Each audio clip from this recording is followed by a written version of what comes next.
Hey guys, welcome back to my channel. In today's video, I'm going to walk you through step by step how to complete a test order inside of Shopify. So this is really important to do before you publish your new theme or before you publish your Shopify website, because you want to make sure that your customers who come onto your website are going to be able to successfully check out. So after you have set up all of your Shopify payments, I would highly suggest doing a test order to make sure that the checkout process runs smoothly. Because after all, first impressions are everything, and if your customers can't even check out on your website, then they're going to leave and they're never going to come back. So make sure you run a test order. Here are the steps on how you do this. I'm going to walk you through how to do it right now. Okay, so the first thing you're going to want to do is obviously pull up your Shopify account. Now for this video, I'm actually using one of my website clients, Twinklet. So down here on the left hand side, you're going to click on settings. Then on the left hand side, you're going to want to go to payments. After that, you're going to want to click on manage next to your Shopify payments. And then you're going to want to scroll down to the bottom of the payments page, and you're going to see where it says test mode. And right here, you're just going to toggle on this little button. So now that your store is in test mode, you're going to want to pull up your website. So again, this is one of my Shopify website clients. This is her website. She sells personalized baby swaddles and blankets and things of that nature. So I'm going to show you what a test payment looks like using her website. So let me just scroll down and just select a product. Now in order to do this, I'm going to have to fill out a couple of pieces of information for her products. Now I'm going to pull up my cart and I'm going to go ahead and click checkout. Here you're going to notice that this is what the checkout page looks like, and this is what your customers are going to see when they are checking out on your website. So let's just type in my email. I'm going to put in some test information.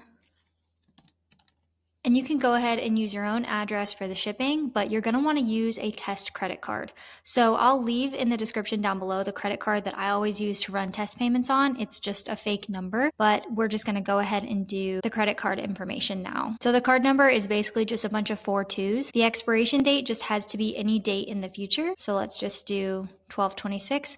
And the security code, I always do 123. The name on card needs to be test user. And then after that, you're just going to click pay now. And that was a success. So as you can see, the test order went through, everything is working, the payments are all turned on. And if you want to see what the order looks like when it comes through on the back end of your Shopify, you can simply just go back to your Shopify homepage. You're going to see right here where it says orders 1. And then here at the very top is our new test order. Thank you for watching today's video. If you want to learn more about Shopify, email marketing, different apps to use, and just business things in general, then consider subscribing to my channel. And if you've been around for a while, then you know the drill. I'll see you in the next video.